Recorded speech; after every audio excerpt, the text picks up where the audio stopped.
நல்ல ஒரு ஹேர் லாஸ்க்கு வந்து நல்ல சூப்பரான ரெமெடி ஒன்று தான் சொல்ல போகிறேன். கொஞ்சம் வெந்தயம் எடுத்து வச்சுக்கலாம். நைட்டே வந்து நம்ம இதை வந்து ஊற வச்சுக்கணும். வெந்தயம், பச்சை பயிறு இது 2த்தையும் கொஞ்சம் சம அளவு எடுத்து நல்லா வாஷ் பண்ணிவிட்டு ஊற வச்சுக்கலாம். அது கொஞ்சம் தேவையான தண்ணி ஊற்றி நல்லா ஊறுற அளவுக்கு போதும். அந்த அளவுக்கு தண்ணி ஊற வச்சு எடுத்துக்கணும். அப்புறம் நைட் ஃபுல்லாக ஊற வச்சாச்சு. ஊற வச்சதுக்கு பிறகு மார்னிங் என்ன பண்ணணும்னா, நம்ம ஊற வச்சோம் இல்லையா, அந்த பச்சை பயிறு, அப்புறம் மருதாணி ஒரு கைப்பிடி அளவு எடுத்து வச்சுருக்கேன். ஏற்கனவே பறித்து வச்சுருக்கேன். இது வந்து வடித்த கஞ்சி, செம்பருத்தி பூ, இலை. எனக்கு 2 பூ தான் கிடச்சிது. தேவைன்னா நீங்கள் ஒரு 4 பூ சேர்த்துக்கலாம். அடுத்து ஆலோவேரா, அதை கட் பண்ணி எடுத்து வச்சுருக்கேன்.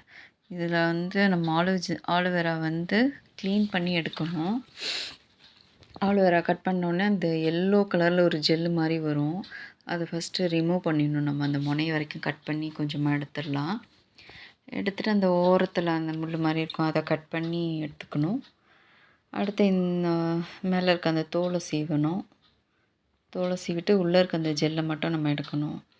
இந்த ஆலோவேரா ஜெல் எதுக்கு நம்ம சேர்க்குறோம் அப்படின்னா, இப்போது இந்த பச்சை பயிரும் வெந்தயமும் கொஞ்சம் ஹேரை கொஞ்சம் ட்ரை ஆக்கும். அந்த ட்ரைனஸ் போகிறதுக்காக, வராமல் இருக்கிறதுக்காக நம்ம இந்த வந்து ஆலோவேரா ஜெல்லை ஆட் பண்ணுறோம். ஆலோவேரா ஜெல் எடுக்கும்போது உங்களுக்கு அந்த ட்ரைனஸ் கொடுக்காது.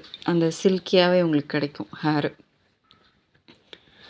இப்போ வந்து ஆலோவேரா ஜெல்லை வந்து நம்ம பீல் பண்ணி எடுத்துட்டோம் உள்ளேருந்து.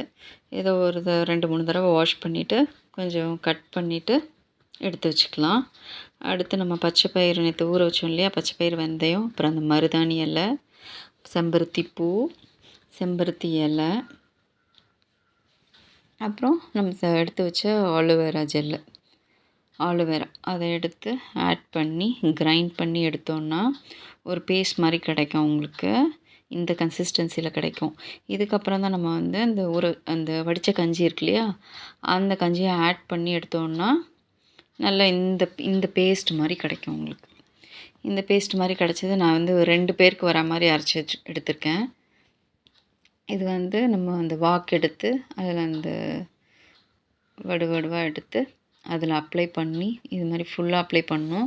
ஆக்சுவலாக இந்த மண்டையில் உள்ளே நல்லா அப்ளை பண்ணிவிட்டு மசாஜ் பண்ணி கொஞ்சம் கொடுத்துட்டு நான் 2 பசங்களுக்கும் ஊற வச்சு எடுத்துட்டேன். அப்புறம் ஒரு 1/2 அன் ஹவர் ஊற வச்சு வாஷ் பண்ணி எடுத்ததுக்கப்புறம் உங்களுக்கு இந்த மாதிரி உங்களுக்கு சில்கியாக கிடைக்கும். ஹேர் ஃபாலும் நல்லா குறையுது. எனக்கு ஒரே வாஷ்லேயே ஹேர் ஃபால் குறைஞ்சது நல்லா கேட்டுச்சு. நீங்களும் ட்ரை பண்ணி